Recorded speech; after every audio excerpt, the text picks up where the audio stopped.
రైతు సోదరులకు నమస్కారం అండి. ఇక్కడ మేము పల్నాడు జిల్లా వెల్దుర్తి మండలం గంగలకుంట అనే విలేజ్ లో ఉన్నాము. మన రామాంజీ గారు మన వైపర్ అనే మందును వాడారు.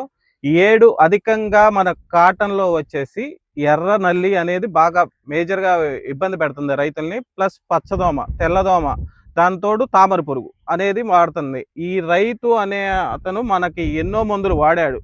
ఎన్నో మందులు వాడి ఇసుకు చెందిన తర్వాత మన షాప్ కు వచ్చి దీనికి ఏంది రీజన్ ఏంటి, ఎలా పోవాలి అనేది మనం చెప్పినప్పుడు మనం నాయక్ వైపర్ అనే మందును సజెస్ట్ చేశాడు.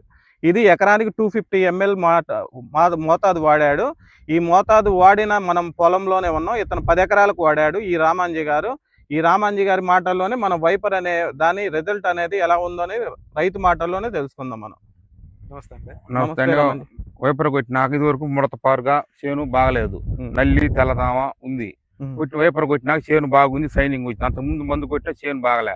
వైపర్ కొట్టినాకనే చేను బాగుంది, కోత పిండి కొసవరు కాయింది, కొసవరు కాయింది చేను. మందు కొట్టి 15 రోజులు ఏ మందు కొట్టలేనంత వరకు 15 రోజులు మందు కొట్టి చూడండి. దీనికి కాయలు కూడా మినిమం నుంచి 60 నుంచి 70 కాయల వరకు పై వరకు సెట్ అయిపోయింది. ఇంతవరకు ఏం మందు వాడలేదు. అధికంగా అంతకుముందు పచ్చదోమ, విపరీతంగా పచ్చదోమలోకి వేరేది ఏదైనా కలపాలని కూడా కొంతమంది సజెస్ట్ చేసిన మన నాయకు ఏమీ వద్దు, సింగిల్ గానే ఇది కొట్టమన్నాడు.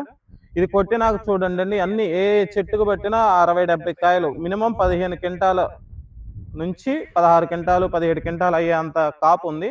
కాపు చూడండి, సెట్టింగ్ కూడా ఎలా ఉందో మొత్తం వరుసన. ఏ చెట్టుకు పట్టినా 60 నుంచి 70 కాయలు ఉన్నాయి. మొత్తం దగ్గర 10 ఎకరాలకు వాడాడండి వైపరు 250 ml కాడికి. ఒకసారి ఓకే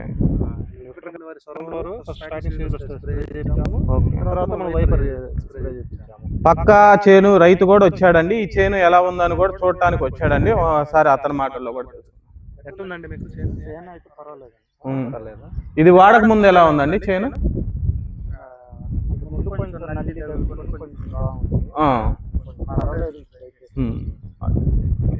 ఓకే.